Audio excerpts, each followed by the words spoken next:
We all want to feel peace in our lives. Peace in our choices, our beliefs, our relationships, and our environment. I've learned that this desired contentment is often found through holding on to less. When we pare down what we own, what we consume, and what we value, we're left with what's intentional, a personalized curation of what is important and true and useful to us. I'm Shannon Leyko, and you're listening to Paring Down, a podcast aimed at helping you declutter not only your home, but any area of your life that's overwhelming. Here, we're having interesting and honest conversations about the physical and mental clutter that drowns out what truly matters to each of us. And together, we'll learn how to pare it all down, not for the sake of perfection or becoming rigid, rather so we can move through life with less overwhelm and more joy, wisdom, and peace. Hey guys, it's just me this week. We've had 3 back-to-back awesome guests all about paring down travel. If you have missed those by any chance, I definitely suggest going back and listening to them because they're just downright interesting. We had Miss America, Kira Kazantsev, or Kira K. Dixon. I keep calling her by her maiden name because I've known her since before she was married. Anyways, we had her on 3 weeks ago to talk about traveling light. And then we had my dear friend Caroline Bright on, who's a flight attendant, and she just pared down all the do's and don'ts of travel, including traveling with kids. And last week was a special treat with my dad, a former Navy fighter pilot and a pilot for FedEx, who talked us through flight anxiety and helped us kind of understand a little bit more about how aircrafts work. But it's not boring, I promise. If that sounded boring to you, like, you're going to want to go listen to this because his stories themselves just blew my mind about landing on aircraft carriers and just crazy pilot stories, in addition to all of the things that really can help you have less anxiety when you're in the air. So those are the last 3, but now it's just me and you. And we are going to talk a little bit about paring down travel today in a different sense. And that is how van life is kind of a crash course in minimalism. And in this episode, you will hear some maybe tips and tricks about taking road trips with your family and paring down car travel. But also, I hope that this episode kind of sheds some interesting light into what van life actually looks like, and also offers some insight and, I guess, inspiration for the fact that we don't need to live with a lot. After all, this is a podcast that is dedicated to decluttering, paring down, living with less. That's kind of our main focus here. And there's really not a whole lot of experiences with living with less as extreme as living in a 58 square foot vehicle with 5 people and 2 dogs. Okay. Okay, wait, I just got like a whiff of something, and you guys, I'm so embarrassed, except there's no one in the room. So really, should I be embarrassed? But I was at Walmart this morning, grabbing some sunscreen and basic things that we need. And, I kept like getting this like bad BO smell, and I thought it was my cart. I was like, oh man, I chose a nasty cart. Like, ugh. And I just got that same whiff. You guys, I think it's me. I think I smell like I haven't showered in a couple days, which is like also true. But I took this shirt, and if you're watching on YouTube, it's just a blue shirt. It's really not exciting. I'm wearing a blue shirt, and I took it out of my I've worn this before, but I don't need to wash it yet pile. Okay, first of all, if you don't have one of those piles, I do recommend it because I feel like a lot of times we'll like take off an item of clothing, whether it's pajamas or a pair of jeans or whatever, and like we don't want to put it back in our clean clothes drawer, but we also are like, this doesn't need to be washed yet, and those tend to like land on chairs. So I do have like a specific bin in my closet that's just for the like, I didn't wear this very long and it's not stinky and I can wear this again before washing it pile. And I took this out of it, but I'm wondering if maybe it belonged in the wash pile. Maybe I wore this longer than I thought I had last time. So I'm gross. I probably could have just not told you that and you never would have known. But you know what? We're honest here. We're real friends. And now you know that I'm a little stinky, I think. I think it's me. You know when I'm also stinky? I'm also stinky in van life because if I'm being honest, we don't shower as often when we are traveling in the van. And man, that van can get stinky. Okay, I have a 6-year-old, a 4-year-old, and a 3-year-old. And my 6-year-old man, he has not obviously hit puberty yet. Take a health class, clearly no. But his feet, those things are nasty, man. Like he'll take off his shoes and all of a sudden the whole van, we're like, we're dying. And the poor kid, he was like kind of embarrassed the first time that happened. And we, all of us started choking on our own breath. And then I told him, and my brother will not mind me saying this. My older brother is my best friend. At some point, I'm going to get him on the podcast. I just have to think of like a topic that would make sense for this podcast, just so you can experience my brother. My older brother, I have two, my older and my younger. My younger is 15 years younger than me, obsessed with him as well. Duh. My older brother, however, is like my best friend in the whole world because we're very close in age. And anyway, the point is he always had really stinky feet growing up. And so I told Anderson, I said, you know who else has really stinky feet is Uncle Jim. And then it became funny and he wasn't as embarrassed anymore. And he was like, whenever we smell Anderson's stinky feet, instead of being like, it's Anders, your stinky feet, we could, oh man, I can smell Uncle Jim's feet all the way from Virginia. And so that's how we do it now. But the point is that we get a little stinky on the road. And you know what? That's just part of van life. And that's something I'm going to share more about today too, is just like, even though you can love doing something, like you can really adore an experience or an adventure or whatever it is, that doesn't mean that there are no bad parts, which in this case involve being stinky. Okay, so let me break this down for you. If you're like, what are you talking about, van life? So van life is just like a term used for people who go camping in vans. And maybe they live in their van full time. Some people do that. They, whether with a family or by themselves or as a couple, they just travel the country working remotely and they live in their van. And I think that's awesome. I would love to do that. I also have no desire to live on the road with my 3 children and homeschool them because my sanity would not align with that kind of a lifestyle. But we have a van that we use often, and we take it for, a couple days. This summer, we hope to take it for a couple weeks, or when we move cross country as a family, we did a month-long road trip from Alaska to Florida without the van. But now we hope that our next relocation with the Coast Guard, we will use the van for a month-long road trip. So that's probably the longest we will go as a family. But as of right now, when I'm talking about van life, I'm just talking about me, my husband, my 3 kids, and our 2 dogs inside our camper van for like spring break or the weekend or whatever it is. So our van, just to give you some specs, is 12 feet long. They call it the 144 model, which is 144 inches, which is 12 times 12 is 144. So it's 12 feet. You're welcome. I'm obviously a mathematician. And so it's 12 feet long, but that also includes like where the engine is in the front of the van. So the inside, like the interior room from behind the driver's seat to the back doors is only 10 and a half feet long. The whole van is 58 square feet, 58 square feet to live in with 3 young children and 2 dogs and 2 adult humans and all of our stuff, right? So it's very tiny. Our van isn't like one of those longer models that we have room for, like, cabinets. Well, we do have some cabinets. We don't have room for countertops, I should say, or like a fridge on the inside. If you've seen any of those vans built out, some of them they're like a real life home inside the van. We did not take that approach for the sake of simplicity. What do you know? And also we're not living in it full time. Like I don't need necessarily countertops. We have a fridge and a freezer that pull out of the back. So let me rewind.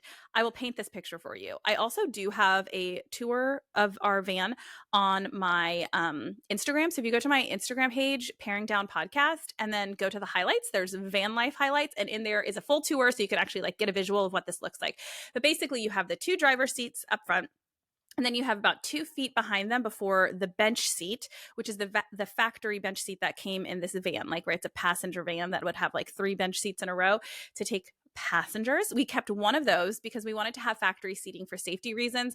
All 3 of our kids are still in car seats. And so clearly we didn't want them like sitting in a makeshift seat in the back, obviously. So you have about like 2-ish feet, I would say, between the back of our seats before their bench with all their car seats right in a row. We just smushed them in like little sardines, and they use their little T-Rex hands to be able to reach each other and make each other mad. It's a lot of fun. And in that 2-foot span fits our dog crate for our bigger dog, who is 30 pounds. Her name is Chai. She is a miniature golden doodle, and she is so cute. She's only a year old, and for many reasons, it makes more sense to have her in a crate, also for her own safety while we're driving. I hold our 5-pound dog, so it doesn't really count as a second dog. Like, she's smaller than a stuffed animal, but I just hold her in the front seat. So, I mean, dog lovers don't hate me. She doesn't have a seatbelt on, but she's being held with love, okay, and a mom seatbelt. And so, yeah, she's in my lap. Chai Chai is in a crate right in front of the kids' benches, which my kids love because, well, Anderson is the only one that faces forward right now. JoJo's 4.5, and she should definitely face forward, but she also is made out of air, and so her weight actually still works out for facing rear facing.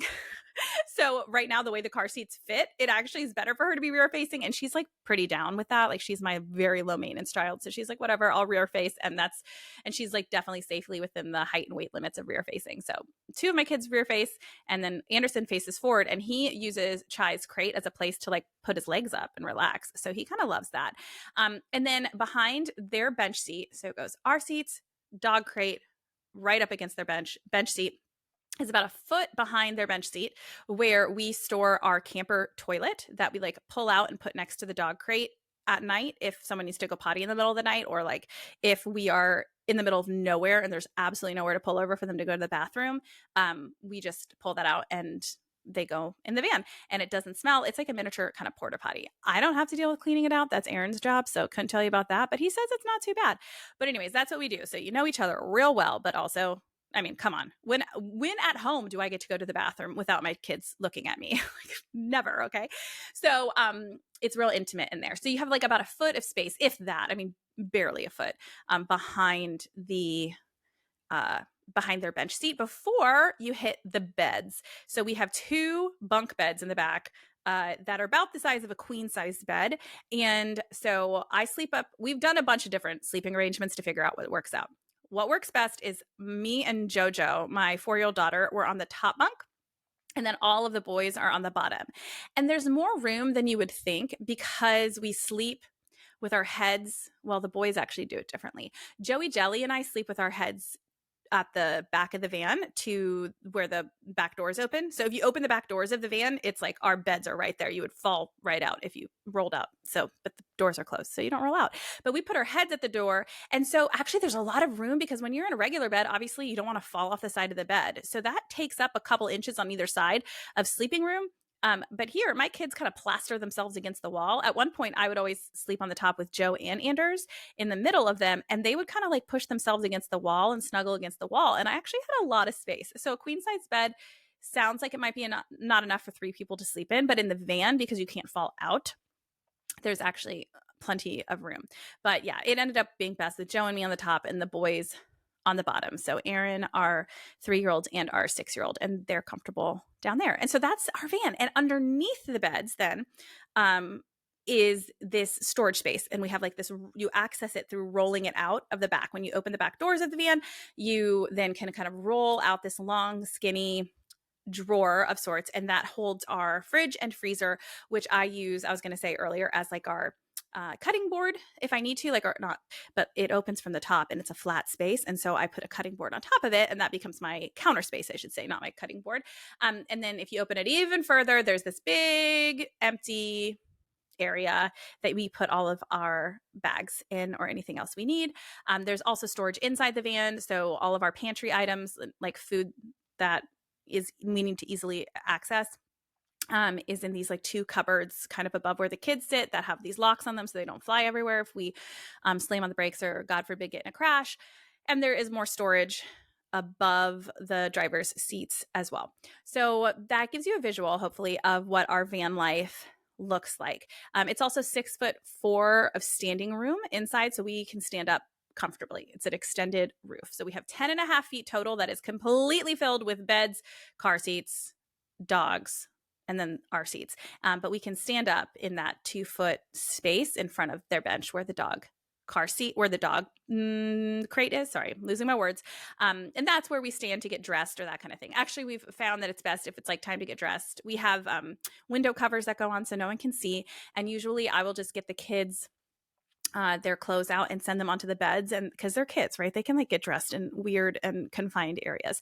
They just twist their tiny little bodies around, and so they get dressed on the bed while Aaron and I take turns standing in that one small area where we can stand up and get dressed ourselves. So clearly when we are on the road, we don't spend a lot of time in the van because there's nowhere to be in the van, even if it's raining outside, which has led to some actually really cute and fun experiences. And the last thing that's kind of like gives you an idea of what our van offers us is that there is an AC situation we just got put in the van, which is awesome. So with camping, you can like plug in at a campsite, the campground that gives you your electricity or battery power. I don't know anything about how it all works. That's Erin's department, but basically you plug in and then you can have your AC running, and your heater if you have one of those, or you can, and then you access your water tank. We also have a water tank. So we kind of have like a hose that comes out the side of the van, all of that. But we wanted to make sure that the AC could run without the car being on, right? Like we don't want to use the gas and leave the car running, but we wanted the AC to be able to continue running so that when we wanted to go inside, let's say a restaurant to eat or take the kids into a museum or something like that, we have a safe place for the dogs to be if it's going to be hot outside. And so we have a special AC unit that can run for like 3 to 4 hours without the car being on. And then we have like an alarm system that will tell us on our phone, because I was like, what if it breaks, right? Like I don't want the dogs to overheat in there. So we can monitor the temperature inside the van, as long as we have service. So that's kind of what the AC situation is. So we do turn that on at night because we're usually plugged in at a campsite anyway. So we aren't all sweating on top of each other. We have the AC going. So it's a little bit of a glamping, but also like necessary glamping if we're going to be using this regularly.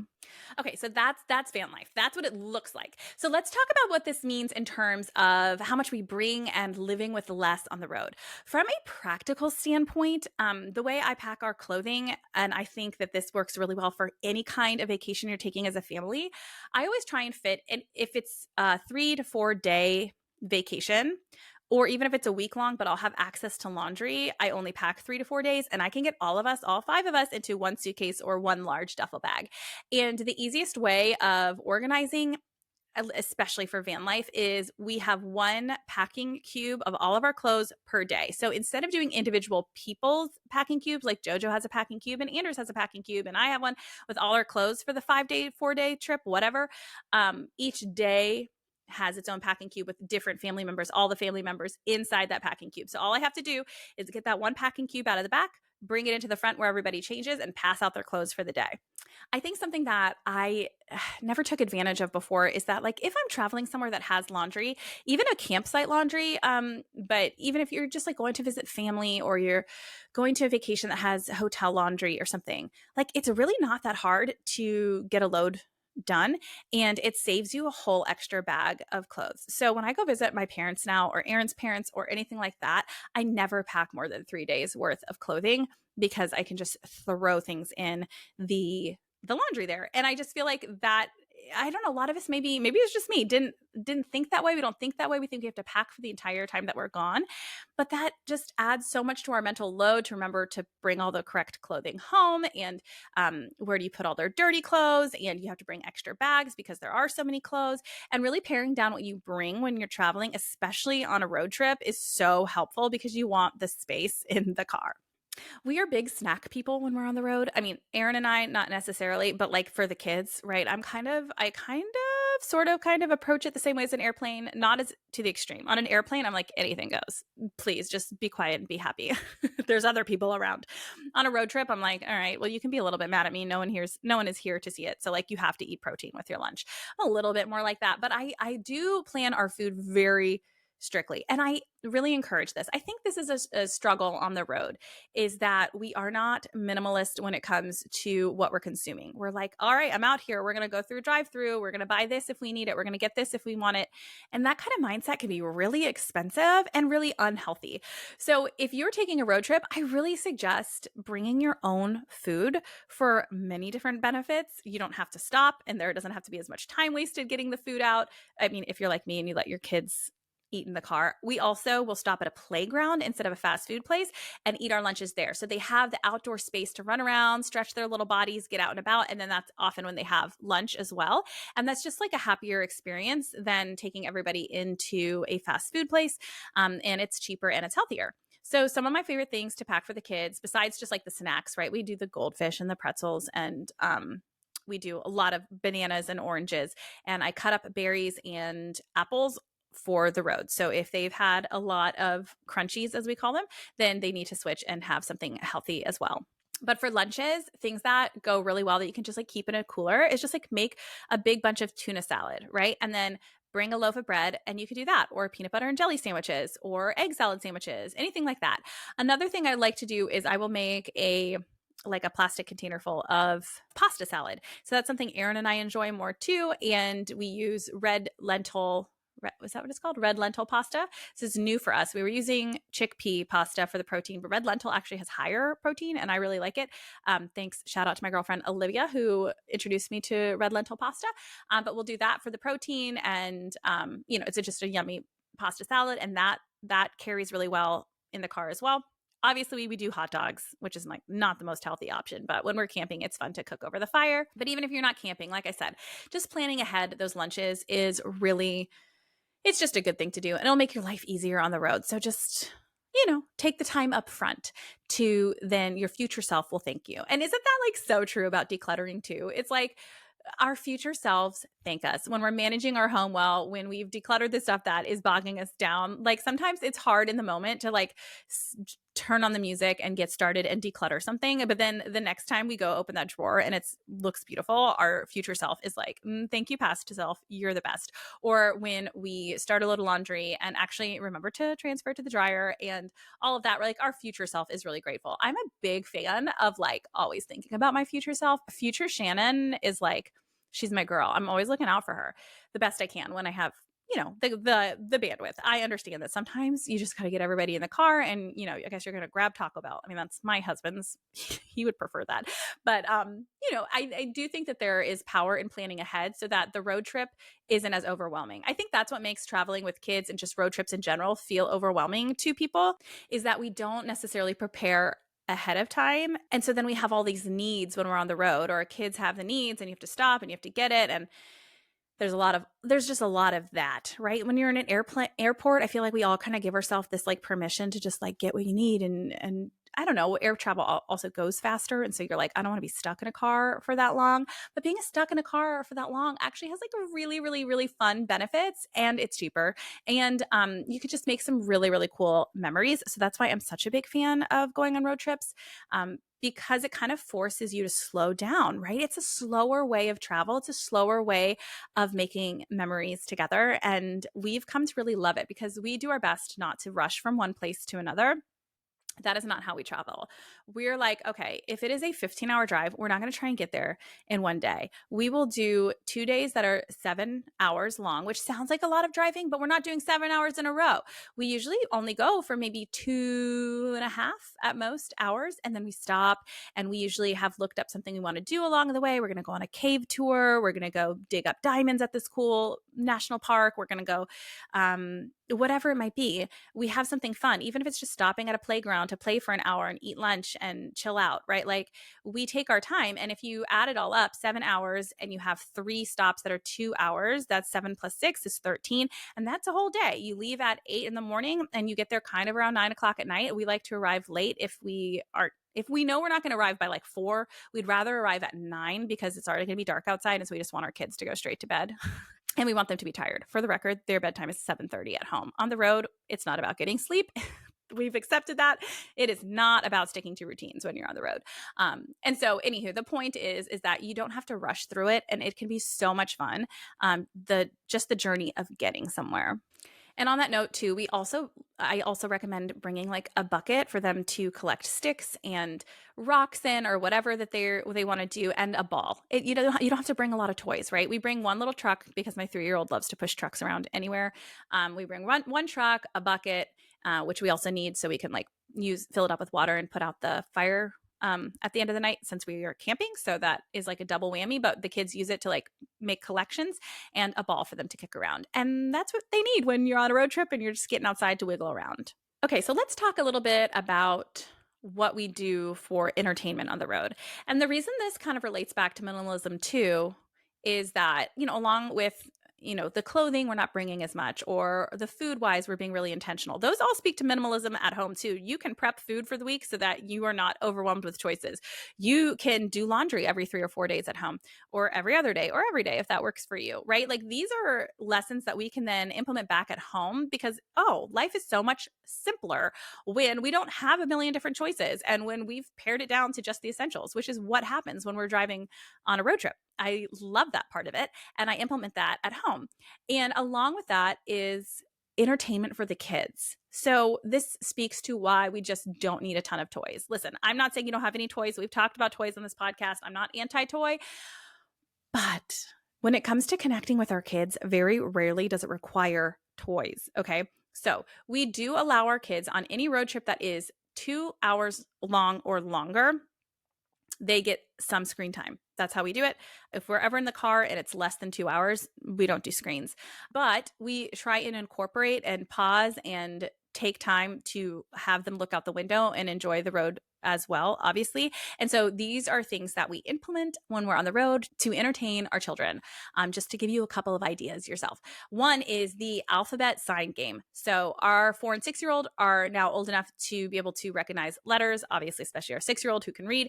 And so they, you look at road signs and someone has to find an A, and then the next person has to find a B, or I guess we don't do it person by person. It's just whoever finds it first. So you're always looking out on the road signs to try and get through the whole alphabet. So that one's kind of fun, especially if you're like on a highway and there's more signs. One that my 6-year-old loves, and my 4-year-old totally doesn't get really well, but she loves to play it too. Our 3-year-old, by the way, he just like chills. He's the chillest 3-year-old of all time. I don't have good advice. If you have a kid that doesn't like cars, I'm so sorry. That sucks. My kids, they don't mind it. And my 3-year-old just chills. He like doesn't even have an iPad or any screens or anything. He just kind of like talks to Anderson because he sits next to my 6-year-old, and Anders is like the best big brother ever, and they'll chat. Or a lot of times Warren will just sleep, and he just like sleeps all day, and then he still sleeps at night. He's an angel. I don't know what to tell you. He does not have my genetics in him, so I can't take credit for how awesome he is. Warren is adopted, for those of you who don't know, and he's just an angel on this earth. I don't know what to say about that. He just like, if he is goldfish, he's good. Goldfish and a nap. That's all that kid needs. But anyways, the alphabet location game, I'm sure there's another name for it, is really fun. So you go in a circle and say, I'm going to Alabama and I'm bringing an apple, right? So it starts with A, and then the next person goes, I'm going to the basketball court and I am bringing biscuits or something. And it can be really funny and cute, and it's creative, and my kids love playing that one.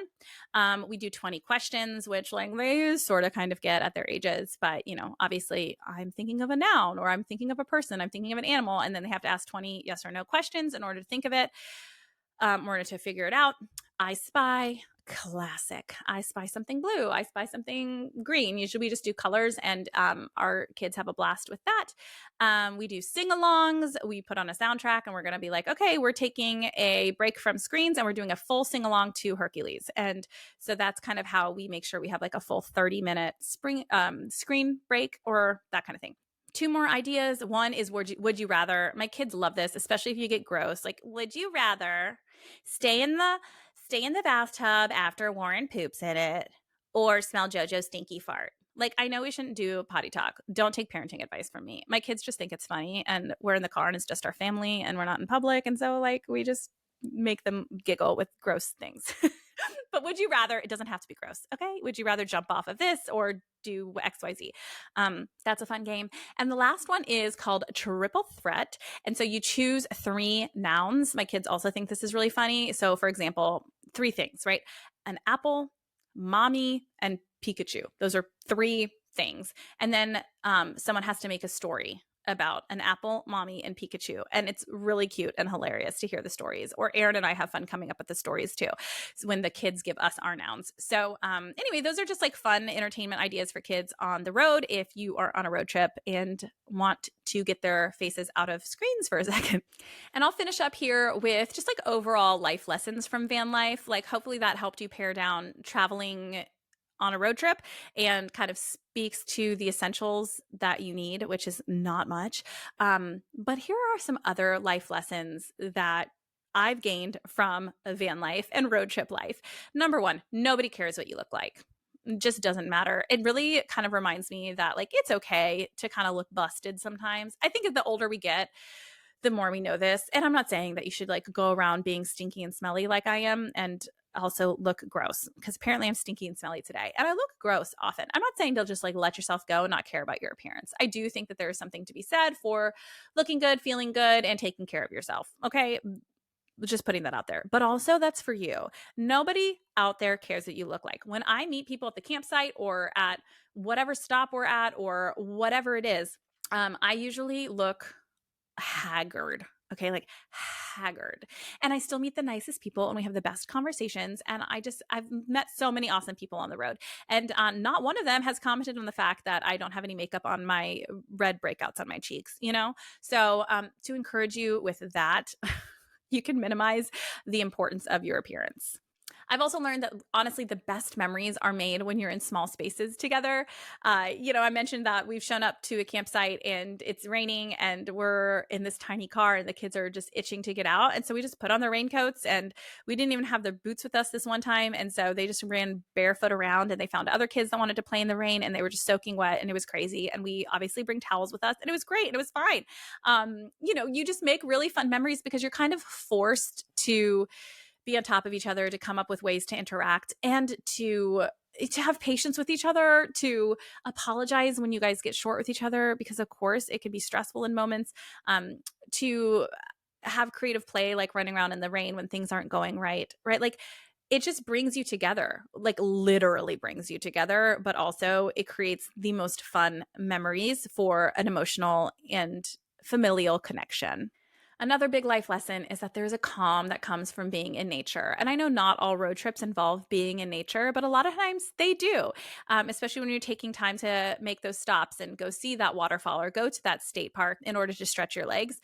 There's just such a calm and a simplicity with nature. And so that's a big piece of our road trips. Something that is huge when it comes to decluttering and minimalism that the road trip life speaks to is that you can always make it work. One of my favorite stories, and I have a video of it in a reel as well, is when we forgot our corkscrew and Aaron and I really wanted a glass of wine. What can I say? And we didn't have a wine key. And so I was like, well, we can just go ask the neighbors at the campsite, which I'm sure someone there had a wine key, but Aaron was like, I'm going to make it work. And by the way, that also would be making it work, is borrowing it from someone. But Aaron, he got the tire pump out. He has like I don't know, honestly don't know why. I guess it's I feel like it's for bike tires. I honestly don't know why we have a tire pump in the car, but I was really glad we did. And he was able, with his little engineering mind, able to figure out how to like use the pressure from the tire pump to like pop the cork out. It was very MacGyver of him, which is definitely on brand for my husband. But you can always make it work when you don't have something. So instead of like having this fear and the scarcity of the what if I need it in the future for decluttering and minimalism, I tell you what, being in the van life makes you realize you can really figure anything out, because sometimes you just have to. Another big one is that you just have to figure it out. You just got to try. This is something that I'm going to be talking about next week on the podcast a little bit more with Sarah Horgan of the Simple Intentional podcast. We talk about taking messy action. So we'll talk more about that later. But sometimes you just got to start, right? And that's with decluttering too, and living a more minimalist life is just like start trying it, start getting rid of stuff, start living with less, start consuming less, and figure it out as you go. And you're going to get better with it with time. And that's how van life and road trips are for us. We just keep getting better and better at it and like honing what works for us. That's with anything in life. It's a great lesson to learn. Another one that relates back to decluttering is that when we don't have decision fatigue, which like in van life, we're making very few decisions. We know what we're eating because we packed it ahead of time. We know what we're wearing because we packed it ahead of time. We know where we're going because that's where we're going. There's so much more room for being present and experiencing adventure when you don't have all this decision fatigue. And I'm like, man, it would be kind of nice to only have 3 outfits to choose from, because then you don't have to think about it in the morning. And I know we've talked about this before, but that's kind of like what like the whole Mark Zuckerberg with the gray t-shirt or Steve Jobs with the black turtleneck. Like there's a reason there's like a uniform people have, because then they don't have to waste their energy thinking about this thing. And I love fashion and I do love clothes. I don't think I'm ever going to be a capsule wardrobe kind of a girl. I'm never say never. I mean, I might, but there is a lesson to be learned there, that decision fatigue kind of drains us from this presence and this sense of adventure. And so that's another huge benefit of decluttering your home, is you're going to have way fewer options, and that's going to free up your energy. Obviously, one I already touched on is that slowing down is good for the soul instead of rushing through the 15-hour day or whatever. And I get it. Sometimes you just have to get somewhere because you only have so many days off of work or whatever. I'm not saying that like you're doing it wrong if you are pushing on long road trips. But whenever possible, slowing down, taking the stops, enjoying the ride itself, right? Like looking out the window and looking at the hilarious signs. You guys, there are funny signs, especially on like country roads. Aaron and I will crack up, or we'll like see all these dilapidated old kind of like abandoned warehousey buildings, barns, and we'll think about, well, oh man, I wonder who built that and why and what happened. And or we look at houses. It's fun. It's fun. It offers a chance to connect with your partner in the front seat or even with your kids in the back seat. And as we look around, we see the cows and the sheep, and it's a really beautiful time of connection when you just slow down, get out of the car to wiggle your bodies. And I don't know. I feel like that speaks to life as well. Just slow down. It doesn't have to move so quickly from one event to the next. And last but not least, something that van life has really taught me that relates back to decluttering and minimalism is that, man, it is good to come home to a decluttered house that feels really intentional and feels like us, feels like me. Like when I walk back in the front door, even if we didn't have time to have it perfectly cleaned before we leave, I mean, that's always the goal, right? Is like clean your house before you leave. But let's be honest, just trying to get all the kids in the car and get all the stuff in the car, inevitably they create a mess while you're getting the stuff in the car. And then by the time you get them in the car, the mess, you don't want to clean it up because they're already in the car, and you don't want them to be strapped in for longer than they need to be because you're already going on a long road trip. Anybody else know? Okay, so sometimes our house is not perfectly put together by the time we leave, and that's okay. But the point is we come back and it's a decluttered home. It's a happy home. It doesn't feel like I'm coming back to more housework. It doesn't feel like I'm coming back to any form of stress. Like I walk into the house and I'm like, it is good to be home. And I love that feeling. And I think with decluttering, all of us will feel more at peace, and that our home is like a sanctuary and a place of calm that we can all really use and enjoy after a long trip away. So I hope that this little episode about van life was at least interesting to you, to hear about people who are crazy enough like me to live with 5 people and 2 dogs in 58 square feet, even if it is only for a couple days or a week or a month. And that hopefully some of the lessons that I've learned along the way and some of the ways that we have made it work can transfer over into your own life and your own home, and really kind of help you pare down what is essential and what is important to you, what values matter, and just take a minute to slow down and enjoy the ride. Thanks for being here. See you next week. You just listened to an episode of Paring Down with me, Shannon Leyko. If you enjoyed the show, it would mean the world if you can leave a review wherever you listen and share this episode with a friend. Those reviews really are what keeps a podcast on its feet for the long haul, and I will read every single one with a huge smile on my face, so thank you ahead of time. If you're watching on YouTube, don't forget to hit subscribe. Also, be sure to follow along on Instagram at Paring Down Podcast, where I offer lots of tips and inspiration for paring down, along with what's new here on the podcast. Till next time.